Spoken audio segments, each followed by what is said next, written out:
Welcome to another episode of the 1 Year No Beer podcast. I am your host, Ruari Fairbairns. Today, I am rejoined because we've been here before, and I'm very excited to have you back on the show, by the lovely Pete Cohen, who's an absolute legend, by the way. Also, life coach, best-selling author, speaker, international speaker, podcaster, legend in your own underpants, yes, as they say. And a really good bloke. And a good bloke, yeah, says your mum. Yeah. No, I say that too. Legend. Welcome to the show. It's my absolute pleasure to be here. Good to have you again. So how have you been? It's been since I last saw you, it's been probably, how would I put this into words?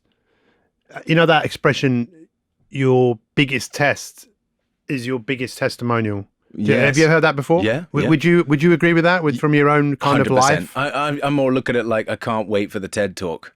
When I go through the absolute... Have you not done a TED Talk yet? No, not yet. I'm saving it for the big one. That really surprises me. Do you know anyone? Yeah, of course. Great intro. Absolutely. No, intro. Consider that Your done. guys call my guys. Yeah. Well, let's face it. Why don't we just start off with how we actually met? Yeah. I was invited to an event, and it was by a guy called Joe Dispenza, who to me... Not Joe Dispenza, sorry. Joe DeSana. Sorry. He's a Joe Dispenza. Joe DeSena. You say his DeSena. name right. Joe DeSena. Joe DeSena. He'd kill me when he listens to this. He probably will. And I was invited to an event, and you were there. Yeah. How did you meet Joe? So which event was that? It was a meal. I don't know what it was for, but it was in London somewhere. That was my event, wasn't it? It was your event, and I was invited. You crashed it. I crashed it. Yeah. Who is this guy? Yeah. Well, I didn't really know anything about 1 Year No Beer. No. But one thing's for sure, over the last 4 or 5 years, I have come across it a lot because of the amount of people I've met who have been a part of it, and it's just been a massive game changer for people. Yeah. You know, it's a real breath of fresh air, and I think you've taken that space of addiction and done something really refreshing with it. You've made it kind of like sexy and fun and an adventure. Look at me, I'm not drinking, as opposed to, oh God, I'm not drinking. And I've just seen that it's really inspired so many people, but not just, I think what you've also done really well is you've helped people, you stop that behavior and then introduce better behaviors, namely exercise and activity. And you've created a movement. And I think that's a really difficult thing to do, I think, from my experience, to create something that moves on its own, that you don't have to keep moving it, which I'm sure you do. Yeah. But oh no, I think it would keep going. But thank you for what you've said, and you know, it is an amazing thing. It's an amazing thing. Why? As you reflect back, so let me ask you a question. If you could go back to before it started, and you could look at where you've come now, would you have said that was possible? I thought I was going to do it when I was 14. Really? Not 1 Year No Beer. And maybe ego, maybe a warped sense of being different. But you know, I was very different to other kids. ADHD, it didn't fit in. My parents called me special a lot, and that drove an identity idea of being special. And I thought I was going to change the world by the time I was 30. So when you were 14, you said, right? What is it that you thought you might do? Did you have an idea of what that might be? No, I didn't. And I tried 5 businesses by the time I was 25, and they all failed. And what were the businesses? What do you think they all had in common? Me at the helm. Yeah, yeah. And what was it? Like wanting fame and fortune, or was it you just wanted to make a difference, or was it a bit of all of it? A bit of all of it. I think I'd been a huge attention seeker as a child. And saw a way to, one of 5 kids, hard to get attention. So I saw that, but I also had enormous drive. And then, I saw this interesting piece of research the other day, and they were talking about what separates the incredibly successful, so like billionaires, and it's really come down to 3 core things.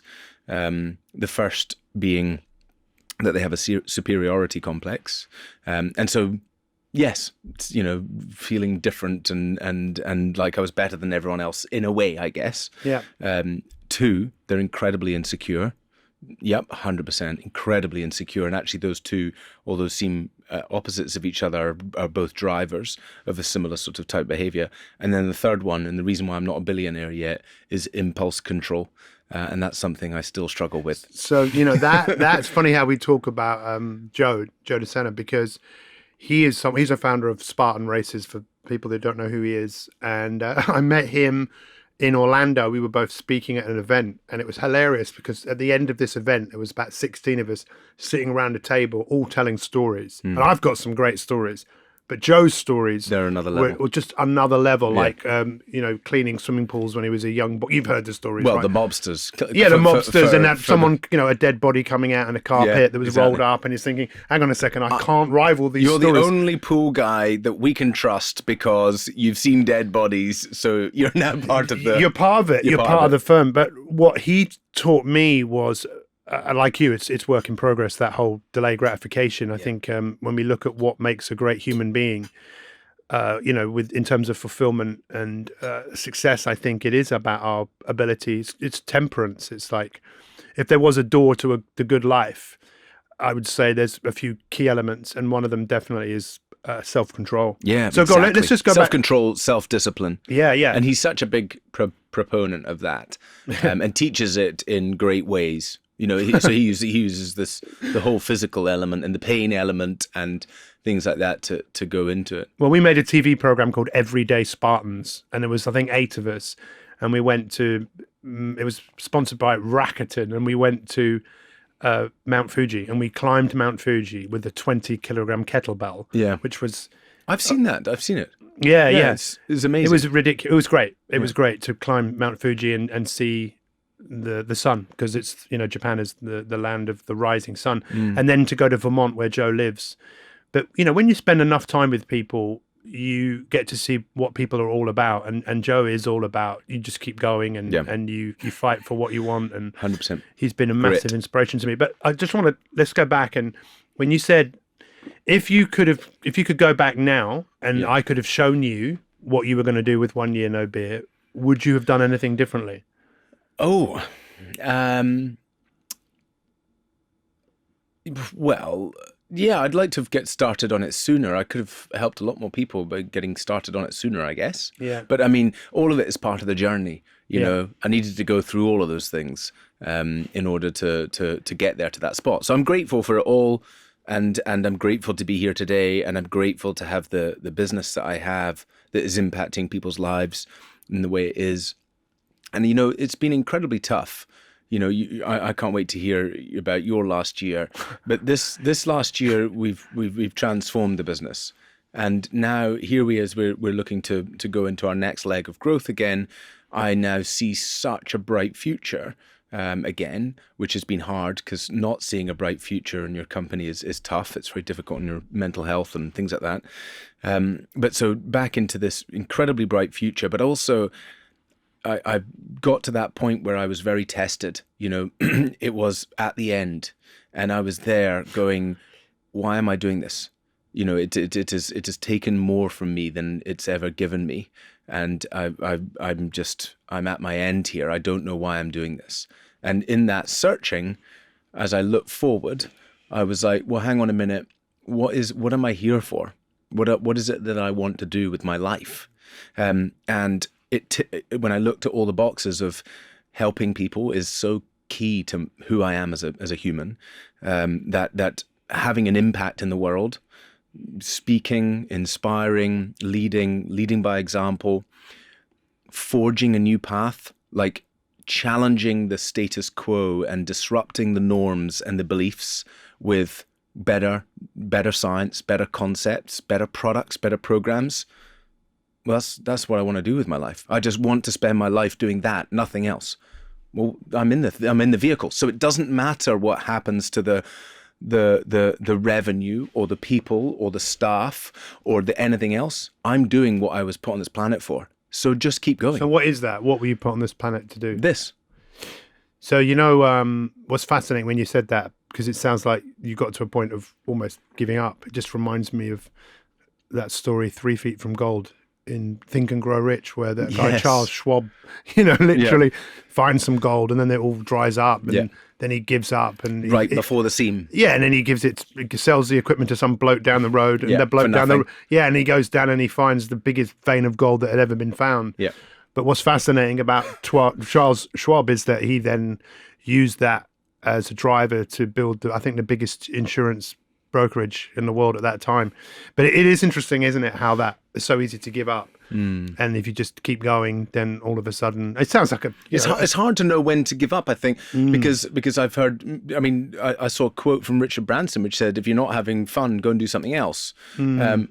It wasn't bloody fun. It was miserable. It was utterly shit, excuse my French, in a business which is declining and everyone's jumping out the pan, and that's miserable. It's not fun. But you've got to go through that. Otherwise, I'd have just quit and gone, no, I'm going to go and do something more fun. No, it was about sticking it through and staying at it, which is what Joe absolutely teaches. I mean, we go back onto him, but like the most resilient man on the planet. Is. I mean, some of the athletic feats that he's done in his life. But not just the business feats. He runs a business which gets people to jump over obstacles, right? And then COVID hits. I called him when that all kicked off, and I just said, Joe, is there anything I can do for you? And I'll never forget. I wish I'd recorded it. He said, Pete, this is why I train. I train for these things. Yeah. And I know he was recently over in the Ukraine. Yeah, exactly. He's definitely someone. I think it's so important to have good people in your life who you can talk to, but also just to inspire you. Yeah, completely. Yeah. So, how did you meet Joe? Well, I was at this. We were both speaking at this event in Orlando, and then he heard this. Okay, so we were going around the table telling stories, and I've got some great ones, but his stories, they were just I couldn't compete. But he liked some of the things I said, and I told him that it was 13 years ago now. I can't remember how many years ago this was, but I told him that my wife had been given 18 months to live. So this was, like I said, 13 years ago. And obviously, I'm sure you can imagine. Actually, we weren't even married this time. So I've always believed there's an answer to everything. That's what my mum showed me, and my dad always said, it's not what you know, it's who you know. So I've told this story so many times. I had a coach when he was alive. He lived in Dallas. He was from the Philippines. I called him up. He was like Mr. Miyagi. I worked with him for 16 years. I called him up. I asked him what I should do. He said, find people that are still alive with the same brain tumor and find out why. Find out what did they do. I would never have thought of that. Wow. I know it sounds like such an obvious thing, but I never would, because I was just like, not far from here. I was in Hampstead, and I just... But then it was the next thing he said, which blew my mind. He said, ask her what she's going to do when she gets better. I said, I've just told you she's been given 18 months. And he went, so what? People defy the odds all the time. 100%. I didn't ask her that question for 3 years, that question. But I did find people that were still alive. She had an 8.5-hour operation on her brain, radiotherapy. The tumor came back. I found a treatment in Houston, Texas, which cost probably over $200,000. We went there. It was pretty challenging, but it worked. And and then 3 years later, I asked her. Raphael asked me to ask you what you're going to do when you get better, and she started crying, and I thought she was crying because she didn't see a future, which is ridiculous because everybody sees a future. Everybody. That's how, and I didn't know that. Even with everything I knew, I thought we were driven by our past, but of course our past affects us. But what is the future that you see? Most people see the future today, tomorrow, next week, but they don't see themselves in a future beyond a few days and weeks and months. So why would you have empathy for a future self you don't know? Which is where all my work now really is. But it's amazing what I had to go through to get to that point. But the crazy part of the story is last year she was re-diagnosed. This time it was like really aggressive. It was a glioblastoma multiforme, which is the most aggressive brain cancer. She was given just a few months to live. Oh, God. I know. And I have to tell you, I almost just felt like giving up because her right side of her body was failing. She couldn't get out of bed. We couldn't go back to America for the treatment that she had. But there's a few people I know that wouldn't let that happen. You're only as good as the people around you. And I've just got a few people. And I found a treatment in Germany. You couldn't make this up. Okay. All they've done is put 2 viruses in her brain. The chickenpox virus and another virus called the Newcastle virus, directly into the brain near where some of these tumors were. It's triggered an immune response that whatever was there is gone. Wow. Yeah, it is. I'll tell you what, I'm not going to swear, but it's just fucking unbelievable. Honestly, Wow. if I try to convey to you, Yeah. I don't think there are words, because it's almost beyond what I thought was possible. And she's about 90% of where she was. I mean, she couldn't move her right side. She can move. She can walk. The other day, where were we? We had an event in London, and she's walking. And I said to her, we mustn't take this for granted, because if this had been a few months ago, we'd be going, well, we'd have to get a taxi. It's only over there, or we wouldn't go. Yeah. So I'm sure my thing Amazing. is my greatest test is my greatest testimonial, and it's amazing, the answers and the solutions that are out there. But I think you've got to be bold and daring enough to look. And that to me is what courage is. And that's why I love what you're doing. And I've always loved what you're doing, because I've met so many people that are in your circle that feel a sense of achievement and pride because of something that they did. You didn't do it. Exactly. I didn't do it. Yeah. They did it, and it's theirs. Yeah. And I love that. I'm not a big fan of... So let me tell you a quick story. Alcoholics Anonymous, as we know, is the most successful behavioral change program in the world. I'm personally... it's not for me, but it might be for other people. Because if it works for you, fantastic. But I never forget, years ago, this is like maybe 20 years ago, I was doing a weight loss group, and this woman stood up. No, she just put up her hand and said something, and she said, I go to OA. And I said, what's OA? She goes, it's Overeaters Anonymous. So I said, what happens there? So she said, well, we go, and I stand up and I say, my name's Jane, I'm an overeater. And I said, when was the last time you overate? She said, 3 years ago. So I said, that's amazing. That's what an achievement. She goes, yeah, but the thing is, I really do feel like overeating. And I said, well, if I keep getting up and saying I'm an overeater, I think I'd probably... And I didn't say anything else, and I didn't want to get into a debate. She went to the next meeting, and she got up in the beginning, and she said, hi, my name's Jane, I'm in control. And at the end, the organizer just said, you cannot say that. And, obviously it works for a lot of people, but it's like, where's the power? And what I see and what you're doing is people have got their own power. It's theirs. 100%. Was that always your kind of goal and mission with 1 Year No Beer? It was orchestrated like that, yeah, 100%.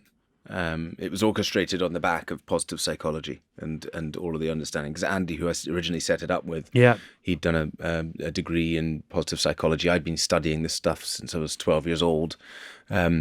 And, the whole, I don't want to get into AA bashing. No, I mean, look, it works for a lot of people, and to say it's for everybody that's crazy, exactly. right? It's like, find your own path, find your own way. 100%. But to say that you always will have a problem, I don't buy into that. I don't buy into personality testing. I don't buy into identity. identity. It's not what the science shows us anymore. It was in 1950. Yeah. But it's 2023. Yeah, and there's a few people out there that are doing some amazing work in this field of identity, personality, and, you can create a new self. So tell me about some of because I know there's so many stories, but are there any kind of stories that really stand out for you in terms of what people that have been through 1 Year No Beer? Oh, I mean, there's incredible stories. So I'll give you an example. Mark in Dubai, 5 rounds of IVF, told they would never get pregnant naturally. I don't know what 5 rounds of IVF feels like, but just saying those words, that's a lot of pain right there. Yeah. Then gave up alcohol 100 days and pregnant naturally. So, they actually named their child Amber after the 1 Year No Beer logo, and I have 2 kids. A lady who came, and she was like, I'm not even a particularly big drinker. I do half a glass of wine to a glass of wine a night, but it's usually every night. I've had lifelong anxiety. I've been on anxiety medication, almost all different types of anxiety medication, can't get rid of this anxiety. And then she's like day 13, and all of a sudden this lifelong anxiety disappears. Don't touch my meds. I posted into the community and said, what one reason would you give somebody to take a break from alcohol? And it had over 500 comments in 24 hours. And Why? What do you think it was about that? well, I think it gathered steam, but people were coming up with more and different things. Oh. And when we cut through them all to try and find, there were 280 individuals. So there were repeats, Yeah. but 280 different things, from lower blood pressure, reduced cholesterol, so health things, and then family and being present and authentic, and my skin looks better, my eyes are brighter, I can look at myself in the mirror again, right? You're looking at all of this stuff and you're like, good Lord, if I could just invent a pill, right? And then put all that shit on the cover of the pill and go, hey guys, this pill is going to give you all of this stuff, and all you have to do is not drink while you're taking it. It's amazing. So Yeah, there's something, when you were talking, I was just thinking about why we drink and what alcohol can do. And I think when I was young, I'd feel amazing, thinking I'd never get hangovers. And then obviously getting to a certain age where I start getting them. But it's that power of I'm in control of what I do. I think for me, that's more powerful than the feeling of drinking and feeling like I'm not in control. Yeah. So when did you change your relationship with alcohol? Well, I grew up around drugs and alcohol, and I had a really bad experience on LSD when I was 15. In fact, I was having a great night, and I took it, didn't feel anything. Then I had 2 pints, and then all of a sudden the whole world changed. And then I got beaten up because of something that had happened the night before.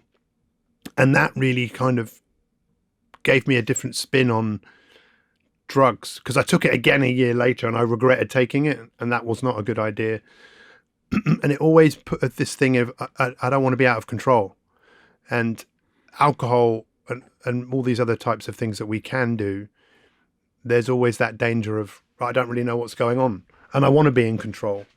And I've seen what it's done to so many people. I've lost friends, to drugs, alcohol, and I want to live a very long life. And it's pretty easy to work out that they don't really mix. Long life doesn't go hand in hand with excess. I mean, some people can drink and a couple of glasses, and I'd just rather not do it. We're seeing that transformation happening in society, right? Sentia, Professor David Nutt's new, he's trying to create alcosynth. You could say, well, why does society need something to numb out? Well, it's exactly that. Look at the bloody world we live in, right? Absolutely. We live in this world of ultra high stress and massively overstimulated nervous systems. I'm not surprised that we feel like having something, but let's give them something which isn't 100% poison, an alternative. I'm a massive fan of mushrooms. I've been in the mushroom world. Well, if you look at the history of them. Psilocybin, just for clarity. You're not out there having, button mushrooms at lunchtime. Well, mushrooms, I mean, they're older than us. They share very similar DNA to us. And when my wife was given... Are you sure they're older than you? Well, possibly. We have to test that. Yep. But when my wife was first diagnosed, that was probably the one thing that she's been most consistent with, is taking reishi or Ganoderma. Right. There's over 3,000 medical studies on it. And that's only because pharmaceutical companies reishi. Or is it REI? So this is a form of It's a mushroom. Is it psilocybin? No. Okay. It's not. But psilocybins are also amazing as well for depression. I mean, amazing. And all that research was kicked out, because it's still considered a Class A drug, and it's like nonsense. And obviously, I'm not advocating people go out and do them. I think if you're going to do anything like that, well, I think if you do them, you probably want to do it under the guidance of someone, not just wildly in a hill well, somewhere. my brother like we used did. to. I mean, I grew up around that, and it was that whole thing of drugs and that whole. It's very, very, very different in a clinical setting. Yeah, no, I mean, of course. I did a power of drugs when I was younger, Ibiza and stints, and got my head everything but injecting. I was all in on, and then when I started to do therapeutic psychedelics, that's a whole another world. Yeah, if you think about where we're going to Not be, even the same stratosphere. where we're going to be in about 10 years' time, Yeah. I think these things will be just an everyday part. Welcome to the restaurant. Now, would you guys like to feel more in love together, or would you like to a bit more party and up, or would you like to feel calm and relaxed? What would you like? Do you know what? It's date night, so we'd really like to feel more in love. Great. Here's your MDMA drink. Yeah, MDMA is definitely also... Yeah. Well, Again, in this the might next 2 years, MDMA is going to be legalized for therapeutic intervention in the UK. Yeah. So my brother's a psychotherapist, and one of his friends, I was talking to her, and she was saying about all the big conferences now of psychotherapists, and they're all looking at MDMA. Totally. They're all looking at for the therapeutic effect. Well, I mean, I'm trying to stay right up on the top of this stuff because it's so intrinsically linked. I've no doubt that we will be a part of that movement for 1 Year No Beer will be when we get there, when it's legal. Oh, that's great. When it is legal. No doubt. I mean, mushroom... But in the UK, so Ronan Levy, big shout out to you, who runs Field Trip Health, very pioneering. They're now, they can send ketamine into the US for home interventions and things. I think there's a huge transformation there. There is health insurers in the US offering psychedelic therapy as an employee benefit. This is way more mainstream than most people even realize. It's coming fast. It's very exciting. Yeah, it is. I mean, if you look at the history of mushrooms, they've been around longer than us. They share a very similar DNA to us. I've been taking reishi every day for 14 years. I have it in coffee, have it in tea. Cool.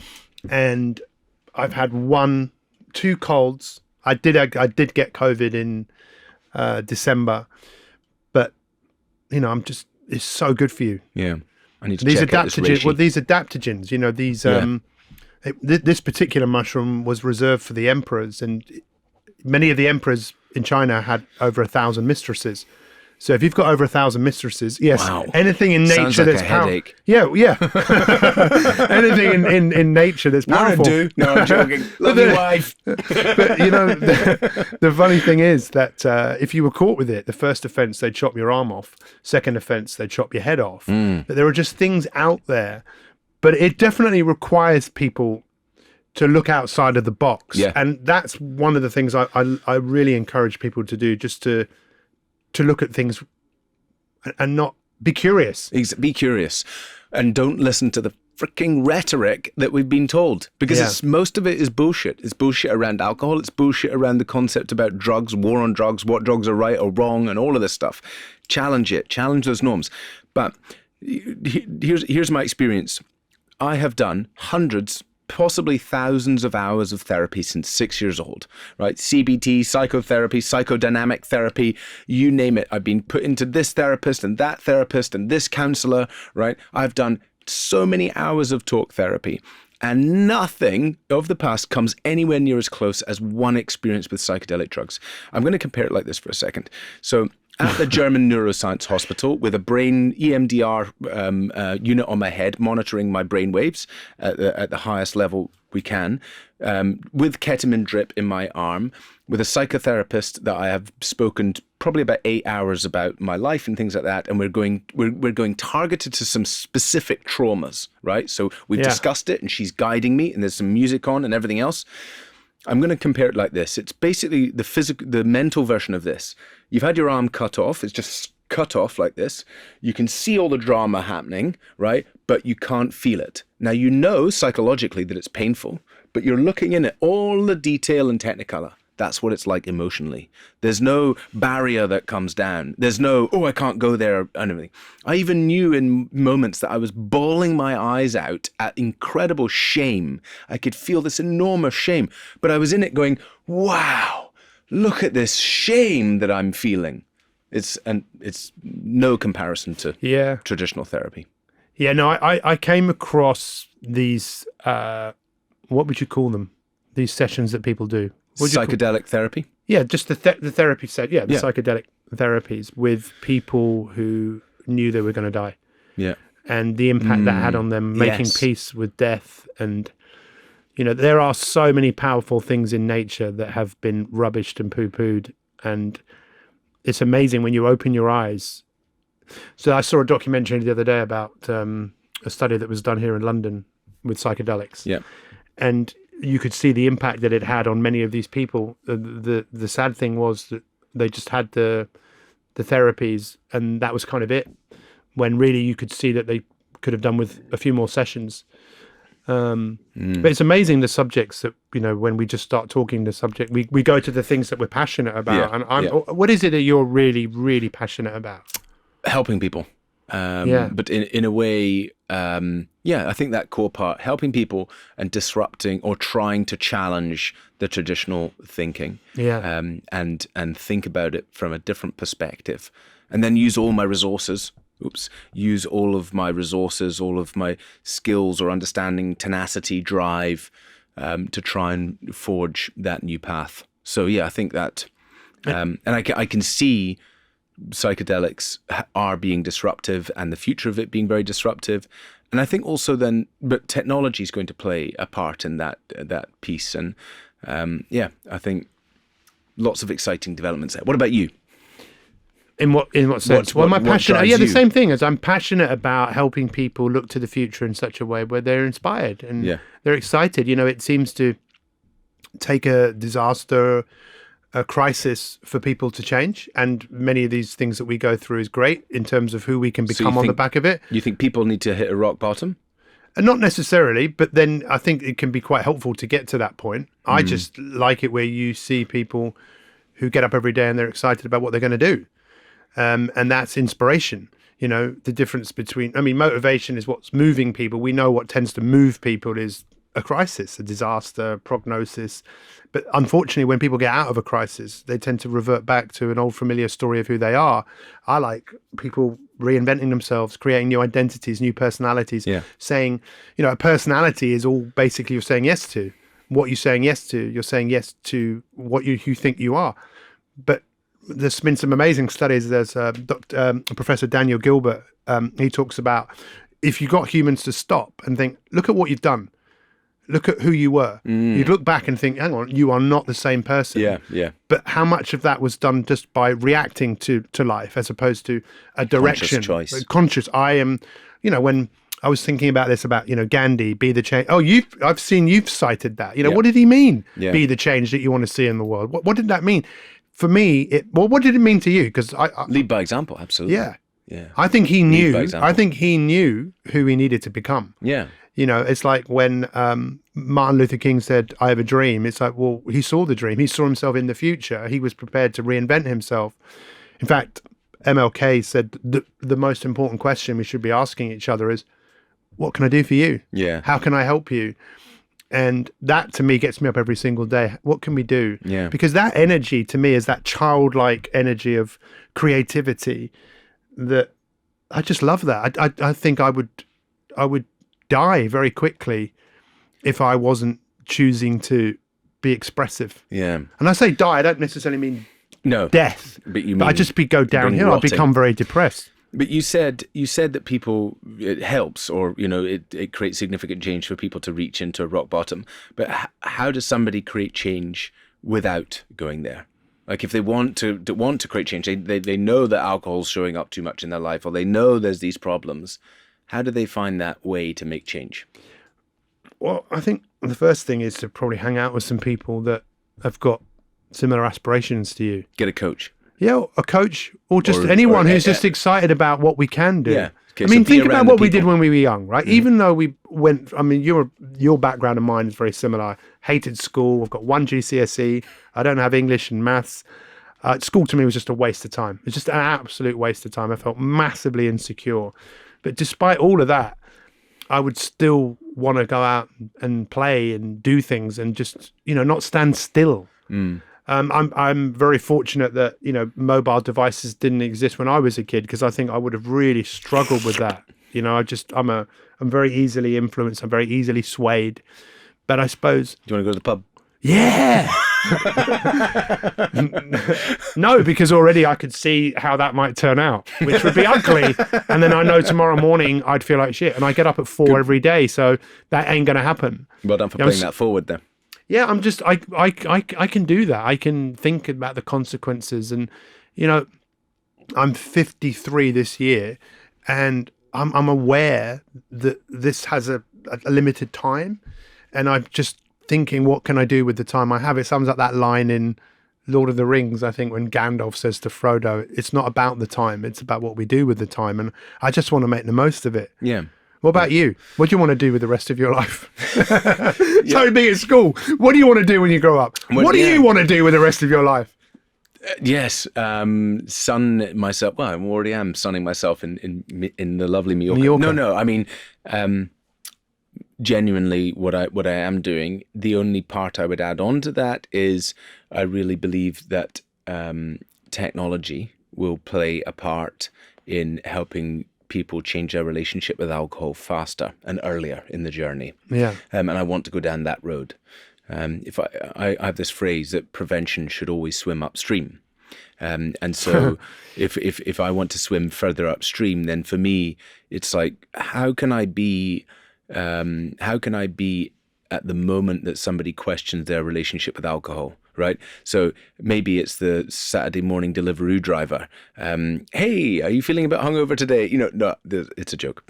But that's where I think wearable technology comes in, being able to track your alcohol consumption, being able to see Oura Ring, absolutely, being able to see, your alcohol content and what that's doing to you. I think that education. Yeah, that's part, definitely going to be huge amounts of that. Exactly. So that is where I want to be. And at the moment, we're not really there.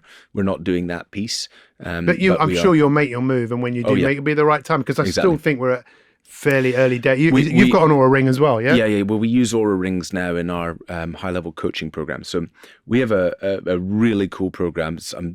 This is incredibly proud of developing this program, but it's for business owners, senior leaders, execs. It's an 8-week program where we basically help you remove alcohol, but make some significant changes in your life that alcohol is just no longer relevant. And part of that program, yes, some coaching and some also bits like that, but we use a couple of cool technology devices. One to remotely monitor your nervous system to see if you're in sympathetic or parasympathetic. And we can help you change that because stress is such a big driver of poor relationship with alcohol. But also the Oura Ring, because we basically call them if they don't meditate for a day. And we kick them up the ass to meditate. Meditation, exercise, breath work, sleep, we keep them accountable to. So we know that if we can, over that 8-week period, we can aggressively help them create these habits. That habits are the life raft for compulsive behavior. Okay, so if you don't have your habits, then when the stormy sea comes, which could be grief, job loss, extra stress, any problem, that's the stormy sea. If you don't have your habits, the boat gets upturned and you just go down compulsive behavior land. But if you have the strong habits, it gives you that part. So that's our part, is like extreme accountability to build good habits. You're talking my language. Yeah. I wrote a book 22 years ago. I was one of the first people to write a book about habits. It was called Habit Busting. But there have been some much better books that have been written since then. But you're right, it's our superpower. It really is. It's just that it's so much harder than just reading a book to create habits. Yeah. And that's why we've created this. Yeah, good for you, because there's nothing better than perform. I mean, I just like to help people perform better. And if what measured often gets improved upon. And I got Aura. I actually used to use Whoop. Yes, you moved to Aura. You moved to Aura. Yeah. But the thing for me with this really is, the main thing has been sleep. And I've been aggressively, people don't like it when I say that, aggressively and relentless. People say, what do you mean relentless? You can't be relentless about everything. I said, I am. I'm relentless about sleeping. Relentless about sleeping. Relentless about meditating. Relentless about breathing. I'll practice my Wim Hof on the way up here. It's like, I am relentless. The sleep is numero uno. And what I always say to everyone is, look, it's the reason why they use it as torture. Yeah. Right? Sleep deprivation is used as torture because you just get so fucked up without it. So make that the number one. Go aggressively at it. Yeah. So you got on top of your sleep. What did you do? I just made it a priority because I was getting up at 4. Then, you look at the data and then you just realize, okay, I've got to go to bed early. And thankfully my wife So you go to bed at 8? Yeah, I mean, my normal now is it's supposed to be between 7:15 and 8:15. Have you got kids? No. Yeah. I mean, obviously that would be different. I mean, last night I had 6.5 hours, and my score was 80. But my score has been, what's been really interesting is just much more deep sleep, Yeah. and much more REM sleep. Yeah. And I kind of ignored that for years, and I think you can only ignore things for a certain amount of time before you. But look, I want to ask you. I want to ask you something. Uh-oh. Yeah, this is what I love to do. I love to ask. It's about our eulogies. You tell me yours, and I'll tell you mine. In terms of just give you an idea of what I'm going to say at my funeral. What you'd like someone to say. So think about it, right? Legend. Yeah, legend. That's it. Done. Yeah. Keep it short, please. You know Stephen Covey's 7 Habits. The second is to begin with the end in mind, and he talks about, you go into a room and you see a casket and you're in it and you realize it's over and people are going to be speaking about you. How is it you would like to be remembered? Well, I sort of jokingly say sometimes, so we'll add it in and then we can discuss it. But written on the gravestone, I want the man who proved moderation was possible. I mean, of course, everyone knows that people can moderate, but I think that there's a great misunderstanding perpetuated often by these old institutions with old science that says that somebody who's had a compulsive behavior cannot ever moderate that compulsive behavior and that they're going to be powerless and a slave to it. But I don't particularly, in truth, I don't really want my eulogy to be an attack at anything. I would only ever want it to be a positive thing. Hey, he's been incredibly positive. These ways of 12 steps, incredibly positive. So I don't even want to go against that. There is no, even to say about alcohol companies or, my purpose here is much greater than that. Alcohol is just a stepping stone, right? This is about addiction. This is about compulsive behavior. And this is about society living a better life and helping people to live better lives. And I use the tool of alcohol to be able to get a straight conversation with people that they need to change their lives. The tool is alcohol. I really like that. I say to people often that alcohol showing up prevalent in your life is a gift. So be grateful. The gift is that you need to make some changes in your life, and thankfully this is showing up and directing your attention to say, hey, come on, we're not going in the right direction here. Let's make some changes. So then it's about finding the guide to take you on that journey. Anyway, yes, I think similarly to my dad, I mean, I read my eulogy at my dad's. You read his eulogy? Yeah, I wrote it and read it. Yeah. And he's a huge, huge part of everything what I do, really, is my dad, a huge, huge part. And so I think many of the words that I've used to describe my dad in his eulogy, I would want at mine. Pioneer, changer. Yeah, well, a bit of that. Game for sure. changer. Game changer. Outlier, disruptor. Yeah. Made an impact in the world. That I wrote a letter to Richard Branson when I was 14, and I said, I'm going to change the world one day, and I'm looking forward to having lunch with you. So hopefully in my eulogy, it will say he changed the world and he also had lunch with Richard Branson. It's interesting you said that about your dad, because I gave my dad's eulogy and I spoke about this morning. It was so packed, the where he was cremated in Golders Green. There was, 100, 200 people outside watching on screens. And my dad, there was lots of emails and letters that were written and I read them all. And there was a theme. And the theme was he had time for everybody and he made people feel valued and supported and listened to. Lovely. And that's the same thing. I want people to feel they were heard. Yeah.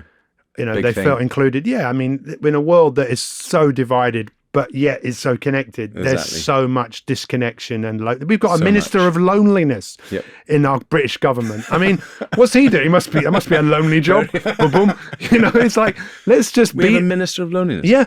Yeah, I didn't know this. In the government? Yeah. I don't know what their name is. I kind of read it and thought this is rubbish. No, but it's not, because it's a problem. But the solution to the problem is let's connect. And I think that's where you and I align, is on that. Let's be the change. Let's be an example. Let's not be like everybody else and be like, because I think the most closely resembling animal to human beings is sheep. I just think sheep, they're just the herd mentality. And sometimes when I'm on the M25, I think humans are basically sheep. Yeah. So we all just sort of fall into line. But I've tried very hard all my life not to be a sheep. Yeah, no, I don't want to do that. No. So why don't we end this by both of us throwing out there? Well, you didn't. So you read out. Oh yeah, mine. So thank you. So definitely would be similar to my what they said, what I said about my dad. You know, I want people to have felt better because I was in their life. Yeah. And that feeling to be passed on to everyone they meet. I don't know where that expression comes from. You're as live as long as people remember you. I'm not so bothered about being remembered, but definitely having had an impact, you know? I like that because the one that does fuel me, and again, it's all ego, I'm sorry, but if my ego drives me to positively impact people's lives, then who cares? But at least I'm being honest about it. But it is the scene from Troy, and that plays over in my head a lot. You know, Which scene? He hops up onto the horse, and the little boy is there, and he's like, "Oh, you know, why are you going out?" or something like that. I can't remember exactly. And then Brad Pitt turns to him and says, "That's why no one will remember your name." Yeah. And then off he goes. So making an impact and having that is that's what I want to do. So bring me up to speed. What are you up to at the moment? What are you doing? So I'm doing quite a bit of speaking at the moment, and I'm doing quite a lot of coaching. I have a coaching community of people all over the world, and just really enjoying supporting people as they go out and build their future self. So everything I do, I believe that we have a future self that's talking to us. Mm-hmm. And I like to be the communication channel, like a lawyer who's representing your future self. Nice. Coming back to you and saying, your future self is talking to you, you need to start listening. Yeah. So a lot of my work is around that. I've got a book that will probably come out later this year called How to Create Your Fantastic Future Self. Lovely. What else am I doing? I'm sure there's some other things I'm doing. Everything I do, I just love. And awesome. I'm sure there was something. Oh yeah, I've got some YouTube videos which have gone ridiculously viral, like over 5 million affirmations. So Wow. Good for you. And So check you out on YouTube. yeah, Pete Cohen. Pete Cohen. Yeah, you'll find me. And the podcast? Future Self. Future Self. So, Surprise, surprise. Yeah. So, well, what is it about future self? Because it's interesting. We just did a whole piece around future vision and getting your vision clear just in December now. Getting a vision clear and then replaying the vision and using that visualization techniques on a regular basis. So what is it about that? So what happens with visualization for a lot of people is, we can see a future and we can be excited about it, but there's often one thing missing, which is themselves. They don't actually see themselves in that vision. Because the way I look at it is we have the dignity of choice as humans, and most people are living a default future. So the science around this is really fascinating, that most people, at the back of their mind, they know what they're doing is creating a future they don't want, but they live in ignorant of that. They just put it to one side, but it's like at the back of their head. Yet we also have the ability to use a term in psychology called prospection, which is, human beings, we can create multiple different futures. Yeah. But the future that you see, who are you in that future? Because if I showed you in 5 years' time and said, this is you, Rory, in 5 years' time, you'd probably see that you is even more fulfilled than you are. Do I look like Brad Pitt? No, You've got a little bit less hair. But even less now? Yeah. Am I going to look like you then? Yes. No, you are. But you're going to be wiser. Yeah. You're going to be more loving. Yeah. You're going to be more courageous. You're just going to be better. Thanks. So yeah, it's a pleasure. But you know that, right? You know that's the future. Yeah. And that's the future self. I always want it now, though. But you know that everything you're doing is creating that. But you're obviously, that's probably one of your challenges, like me, is the impulse control. We want it all now. Yeah. But I think as we get older, we realize that our future self is where it's at. Yeah. And I'm committed to becoming, I know the person, and I didn't know that for years because I was running away from the feeling I wasn't good enough. So I was doing lots of things, but I didn't actually know where it was going. It was until I decided to be committed to my future self. And look, I'll give you two examples. Matthew McConaughey won the Oscar in 2013. When he gave his speech at the end, he says, "And lastly, I want to thank my hero." And he tells the story of, when he was 15, someone came up to him and said, "So who's your hero?" He goes, "I don't know." And he saw the person 2 weeks later, and the person said, "Have you thought about it?" He goes, "Yeah, it's me in 10 years' time." And he goes, "That's who I'm pursuing." And that sounds like a nice idea. But then Stephen Bartlett, I introduced Stephen at an event in Brighton. He said when he was 15, he knew he was pursuing. And he said the biggest risk was not to pursue that. The biggest risk would have been to stay doing what he was doing. And the last example is Mr. Beast. Mr. Beast, the most successful YouTuber in the world, I think 8 years ago, made 4 videos. He scheduled those videos to go out 6 months a year. Right. It's amazing. And he's talking to his future self. And I wish I'd worked that out a long time ago, but I've worked it out now. If you can, and I've worked with some of the greatest athletes who have ever walked this earth, Olympic champions, world champions. I worked with Ronnie O'Sullivan for 2 years.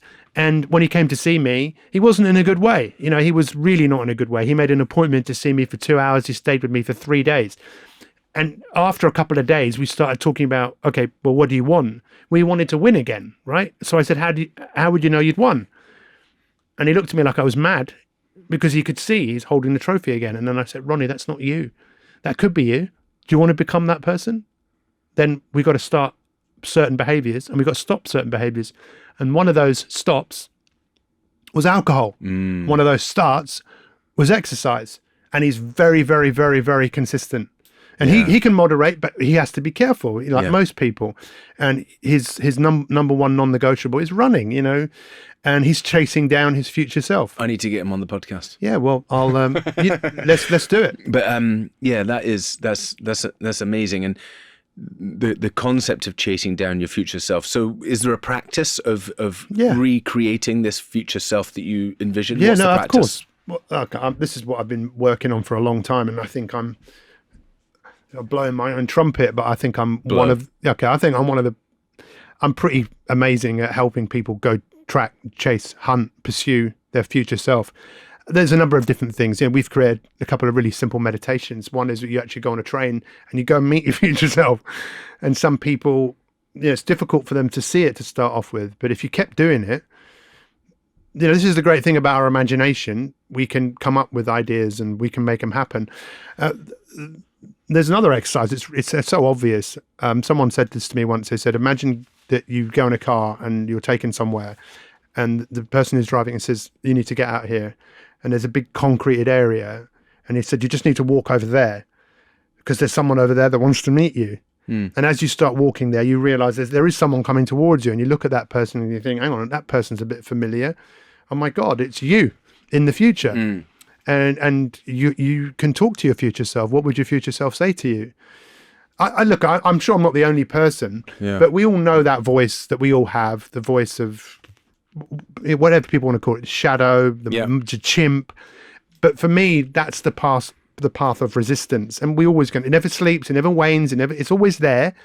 But how do you drown that out? How do you could use booze, which is what often people do. Exactly. I can't. And then when you stop drinking, that voice is even louder than it was before. Much louder. But for the Romans, the word genius, if you go and Google the word genius and you look at its etymology, it means the moral authority, the moral guide. Some people call that, your higher self or God. For me, my moral authority is the person I'm committed to becoming. And I don't always get it right. And I sometimes wish I'd behaved in a different way, but that keeps me going every day, is to know that there's a better me out there to pursue. So it's fascinating. So your future self, which one are you in touch with the most? 10 years, 5 years? I suppose that's a good question. I don't really think it's 5 or 10 years. It's just so me. There's no specific time. No. Okay, but what's different? Stronger, wiser. Physically stronger. More wiser, more loving. I just want to, it sounds a bit cheesy, but I just want to give love, be love. And my future self is more loving than me. And so I'm always aspiring to be better. With, what someone said to me the other day blew my mind. They said, when you listen to someone, imagine that you're listening to them for the first time. And then in my head, I went, oh shit, my wife, my father-in-law, I don't listen like I could. No. So there's work to be done. Yeah. Do I want to do that work? Yeah, I do. There's an incredible TED Talk. I wish I could remember the name. She was a child support line, which she did for many years, and then she did this TED talk about listening, and she's like, just the power of just listening is what is saving these kids' lives, and being able to understand how to listen. It's so good. I'll put the link in the show notes. Yeah, no, please. I would like to see that. It is amazing. I think her name's Catherine. I can't remember, but it's really good. Well, that whole listening piece is. Oh, yeah. I think when you take time to be with yourself, you can start to feel and trust the moral authority within us that just knows. But that's, again, I don't know everyone, but my curiosity, when I met you, is as high as it's ever been. It's more. Who are you? Why are you doing this? What impact is it having? And then since the last time we met, honestly, I've met so many people, and many of them, because I worked for Spartan for a while, and many of those people were Spartans. And they feel like I'm in control of my life. This is my life. Yeah. And what's fascinating is that often people get over something, but it's like, well, now what are you going to do? That's why I get really excited. That's obviously what you're doing now as well, is you've done that. Now what can you do? Yeah. What's next? Don't settle and go back. It's like, you've done this. Now what can you do? Yeah. So 100%. 100%. Fascinating to talk to you once again, my friend. Exactly. Well, Pete, keep shining the light. Yeah, you do the same thing too. Yes. I'll keep shining the light. You keep shining the light. Let's meet up every so often. Yeah. And see how we're going, so we can visual our future selves having a podcast. The room's going to be better.